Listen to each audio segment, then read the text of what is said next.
అందరికీ వందనములు, దేవుని నామమున స్తోత్రములు. ఎలా ఉన్నారండి? బాగున్నారా? ఓకే, నేటి ధ్యానాంశంలోకి వెళ్దామా? ఓకే, నేటి ధ్యానాంశము సందేహింపక నమ్మిన ఎడల కార్యం జరుగును. సందేహింపక నమ్మిన ఎడల కార్యం జరుగును. మార్కు సువార్త 11:22. అందుకు యేసు వారితో ఇట్లనెను, మీరు దేవుని యందు విశ్వాసముంచుడి. ఎవడైనను ఈ కొండను చూచి నీవు ఎత్తబడి సముద్రంలో పడవేయబడమని చెప్పి తన మనసులో సందేహింపక తాను చెప్పినది జరుగునని నమ్మిన ఎడల వాడు చెప్పినది జరుగునని మీతో నిశ్చయముగా చెప్పుచున్నాను. యేసు ప్రభువారు చెప్తున్నారు, మీరు విశ్వాసంతో, దేవుని యందు విశ్వాసంతో ఈ కొండను వెళ్ళి సముద్రంలో పడవేయమని సందేహింపక అడిగినట్లయితే, అడిగినది జరుగుతుందని నమ్మినట్లయితే అది కొండ వెళ్ళి సముద్రంలో నిశ్చయముగా జరుగుతుందని మీతో చెప్పుచున్నాను అంటున్నారు. అంటే మనం ప్రార్థించేటప్పుడు ఏదైనా ఒక విషయం గురించి ప్రార్థించామనుకోండి, అది జరుగుతుందని నిశ్చయముగా, ప్రభువునందు దేవుని యందు విశ్వాసం ఉంచి నిశ్చయముగా జరుగుతుందని సందేహింపక ఉండాలి. సందేహింపక చేసినట్లయితే ఆ ప్రార్థన తప్పకుండా జరుగుతుంది. సపోజ్ మీ పాప మంచిగా చదువుకోవాలి, 10th క్లాస్ మంచి మార్క్స్తో పాస్ అవ్వాలని ప్రార్థన చేస్తున్నారండి. అయ్యో వస్తాయో రావో మార్క్స్ అని మీ మనసులో సందేహపడ్డారనుకోండి, నిజంగానే రావు మార్కులు. సందేహపడకూడదు. సందేహపడకుండా సందేహించకుండా నిశ్చయముగా జరుగును అని, మనం అడిగినది జరుగును అని మనం అనుకున్నట్లయితే తప్పకుండా మనం అడిగినది జరుగును అని యేసు ప్రభువారు చెప్తున్నారు. మత్తయి సువార్త 14:31. వెంటనే యేసు చెయ్యి చాచి అతని పట్టుకొని, అల్పవిశ్వాసి, ఎందుకు సందేహపడితివని అతనితో చెప్పెను. ఇక్కడ యేసు చెయ్యి చాపి అతన్ని పట్టుకుని, ఎవరిని? పేతురు గారిని పట్టుకున్నాడు. ఎందుకు పట్టుకున్నారు? యేసు ప్రభు కొండ మీద ప్రార్థన చేసుకుంటూ శిష్యులను వెళ్ళమని చెప్తారు అవతల ఒడ్డుకి. వీళ్ళు అవతల ఒడ్డుకి నావలో వెళ్తూ ఉంటారు. వీళ్ళ అద్దరికి ఇంకా కొంచెం దూరంలో ఉండగానే యేసు ప్రభు ప్రార్థన అయిపోయి సముద్రం మీదకి నడుచుకుంటూ వస్తాడు. తెల్లవారుజాము 4వ జామున నడుచుకుంటూ సముద్రం మీదకి వస్తాడు. వీళ్ళున్న నావకి ఆ గాలి వీచి కొట్టి, అలలు కొట్టి పడిపోతూ ఉంటుంది. వీళ్ళు భయపడుతూ ఉంటారు. అప్పుడు యేసు ప్రభు నీటి మీద నడుచుకుంటూ వస్తుంటే వీళ్ళు యేసు ప్రభుని చూసి, భూతమేమో, అమ్మో భూతం వస్తుంది నడుచుకుంటా నీళ్ళ మీద అని భయపడుతుంటే, భయపడకండి నేనే అని యేసయ్య చెప్తాడు. అప్పుడు నువ్వైతే ప్రభువా, నేను కూడా నీళ్ళ మీద నడుస్తాను ప్రభువా అని పేతురు గారు, దుడుకు కదా పేతురు గారు, ప్రభువా నువ్వైతే నేను కూడా నీళ్ళ మీద నడిచి వస్తాను, సెలవిమ్మ ప్రభువా అంటాడు. సరే సెలవిస్తున్నాను రా అంటాడు. అన్నప్పుడు పేతురు గారు నీళ్ళ మీద నడిచి వెళ్తూ ఉంటారు. కానీ కొంచెం దూరం వెళ్ళిన తర్వాత గాలిని చూసి భయపడి సందేహిస్తాడు. ఇక మునిగిపోవటం ప్రారంభమైపోతాడు. ఇక మునిగిపోతున్నాను ప్రభువా, నన్ను రక్షించు ప్రభువా అని అరుస్తూ ఉంటాడు. అప్పుడు అల్పవిశ్వాసి, ఎందుకు సందేహించితివి అని ప్రభు అతనితో చెప్పాను. సందేహించకుండా ఉండాలి. మనం ఏదైనా ఒక విషయం గురించి దేవుని దగ్గర ప్రార్థించామంటే దానికి సందేహించకూడదు. ఇది దేవుడు తప్పకుండా చేస్తాడు, ఈ కార్యం దేవుడు తప్పకుండా చేస్తారు, ఆయన సమర్థుడు, ఏ విషయమైనా చేయగల సమర్థుడు అని మన మనసులో నిశ్చయంగా నమ్మాలి, నమ్మిక ఉంచాలి. సందేహం అనేది ఉండకూడదు. సందేహం ఉంటే ఆ కార్యం జరగదు. అర్థమైంది కదా? పేతురు గారి విషయంలో పేతురు గారు గాలిని చూచి భయపడి సందేహించాడు. అల్పవిశ్వాసి, ఎందుకు సందేహించితివి అని అతనితో చెప్పాను. మనం అల్పవిశ్వాసులం కాకూడదండి, విశ్వాసులం కావాలి. అర్థమైందా? విశ్వాస యోధులం కావాలి. ఓకేనా? ఇంకా రెండోసారి కూడా మళ్ళీ సీమోన్ అని పిలువబడే పేతురు, కొర్నేలు మనుషులు సీమోను పేతురు కోసం వెతకటం జరుగుతుంది. ఆత్మ, ఇదిగో 3 మనుషులు నిన్ను వెతుకుచున్నారు, నీవు లేచి క్రిందకు దిగి సందేహింపక వారితో వెళ్ళమని నేను వారిని పంపి ఉన్నానని ఆత్మ పేతురు గారితో చెప్పాను. సీమోన్ అనబడే పేతురు గారితో ఆత్మ చెప్తుంది. ఎందుకు ఆత్మ చెప్పవలసి వచ్చింది ఇక్కడంటే, సీమోను పేతురు గారికి ఒక దర్శనం కలుగుతుంది. ఆ దర్శనం ఏంటో యోచించుకుంటూ ఉంటాడు. అర్థం కాదు, దీని భావం ఏంటో అర్థం కాదు, ఆ దర్శనం భావం ఏంటో దాని గురించి యోచించుకుంటూ ఉన్నప్పుడు ఆత్మ చెప్తుంది. అప్పుడు కొర్నేలు మనుషులను పంపిస్తాడు, పేతురు గారిని, సీమోను పేతురుని తీసుకురమ్మని.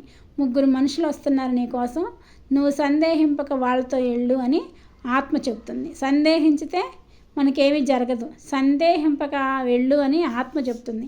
అక్కడ యేసయ్య చెప్పారు, ఇక్కడ ఆత్మ చెప్తుంది.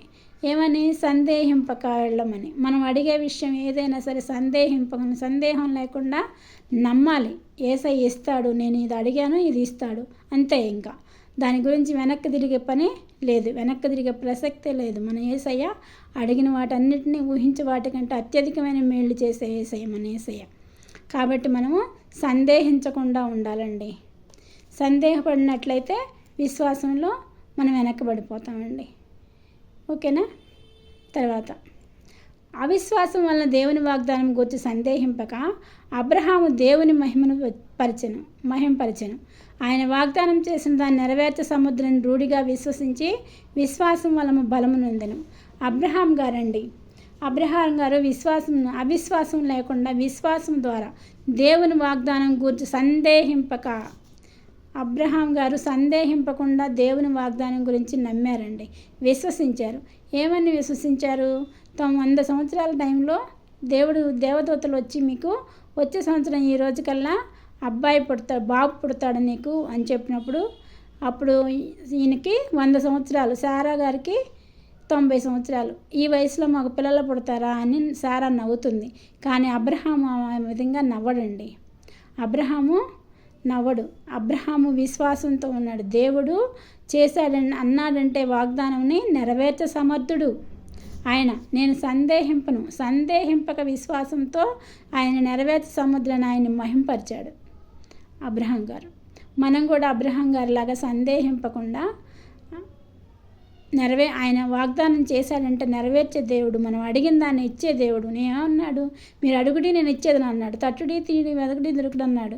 కాబట్టి మనం అడిగినవన్నీ ఇస్తాడంతే. ఇంకా ఇవ్వడు అనే సందేహం మనకి ఉండకూడదు. ఇక్కడ అబ్రహాం గారిలాగా మనం కూడా సందేహింపకుండా ఇస్తాడు, యేసయ్య నాకు ఇస్తాడు అంతే ఇంకా అనే ఉద్దేశంతోనే మనం ప్రార్థన చేయాలి.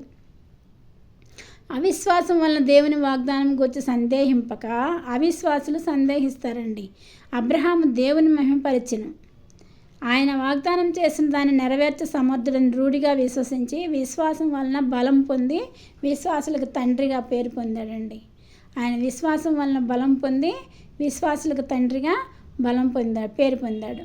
కాబట్టి మనం కూడా అబ్రహాం గారిలాగా సందేహింపక విశ్వాసంలో మనం యేసయ్యని నమ్ముకొని విశ్వాసంలో సందేహింపక మనం ఏది అడిగితే అది ఇస్తాడు అనే ఉద్దేశంతో నిశ్చయంగా మనం ప్రార్థన చేయాలండి. ఇక్కడ అంటున్నారు చూడండి, మీరు దేవుని యందు విశ్వాసం ఉంచుడి, ఎవడైనను ఈ కొండను చూచి నీ మెత్తబడి సముద్రంలో పడవేయబడమని చెప్పి తన మనసులో సందేహింపక తాను చెప్పినది జరుగునని నమ్మిన ఎడల వాడు చెప్పినది జరుగునని మీతో నిశ్చయముగా చెప్పుచున్నాను. తాను చెప్పినది జరుగునని నిజముగా నమ్మిన ఎడల మనం ఏది అడిగితే అది తప్పకుండా జరుగుతుంది. నమ్మిన ఎడల అది జరుగుతుంది. నువ్వు మీ పాపకి 10th క్లాస్ మార్క్స్ బాగా రావాలని ప్రార్థన చేస్తావు అనుకోండి, నువ్వు నమ్మావనుకోండి 550 రావాలని నమ్మావనుకోండి, అంతకన్నా ఎక్కువ మార్కులు ఇస్తాడు కానీ తక్కువ మార్కులు మాత్రం యేసయ్య ఇవ్వడు. నువ్వు నమ్మకుండా ఇస్తాడో ఈడో అనుకుంటే నిజంగానే ఇవ్వరు. కాబట్టి మనం చేసే ప్రార్థనలో నమ్మకం అనేది ఉండాలండి, సందేహం అనేది ఉండకూడదు. సందేహం లేకుండా ప్రార్థన చేసి మన అవసరాలన్నీ మన శ్రమల నుండి శోధనల నుండి బయటపడాలండి. అప్పుల బాధలు ఉన్నాయా అడగండి, దేవుడు ఇస్తాడండి. నువ్వు సందేహం లేకుండా అడుగు, నీ అప్పుల బాధలు తీరుస్తాడు యేసయ్య. పిల్లల వివాహాలు కావాలనుకుంటున్నావా, నువ్వు ప్రార్థించమ్మా అని దేవుడు తీరుస్తాడు. నువ్వు పిల్లలకు ఉద్యోగాలు కావాలనుకుంటున్నావు, నువ్వు ప్రార్థించు, నిజంగా ప్రార్థించు, సందేహింపకుండా ప్రార్థించు. నీ ప్రార్థనలో సందేహం ఉండకూడదమ్మా. సందేహం లేకుండా ప్రార్థించు, పొందమ్మా. ఈరోజు రాత్రికాల సమయంలో నువ్వు అనారోగ్యంతో ఉన్నావేమో, ప్రార్థించు, ఈ క్షణమే ప్రార్థించు, దేవుడు నీకు కార్యం జరిగిస్తాడు.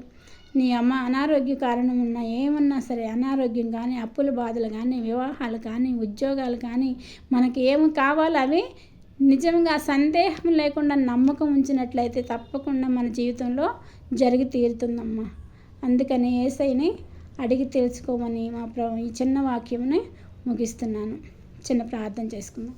సర్వశక్తి మిక్కిలి కృపగలమైన యేసురాజా మీ పాదములకు స్తోత్రం. నాయన మీరు వినిపించిన వాక్యంకై వందనాలు ప్రభా. మేము సందేహింపకుండా అడిగి ప్రభా ప్రతి ఒక్కటి పొందుకునే భాగ్యం మా అందరికి అనుగ్రహించమని మా ప్రభును ప్రియకుమారుడైన యేసుక్రీస్తు నామమున అడుగుచున్నాను తండ్రి. ఆమేన్. నా వాక్యం మీరు ప్రతిరోజు వినాలనుకుంటే సబ్స్క్రైబ్ చేసుకోనండి. ఓకేనా? షేర్ చేయండి. ఓకే.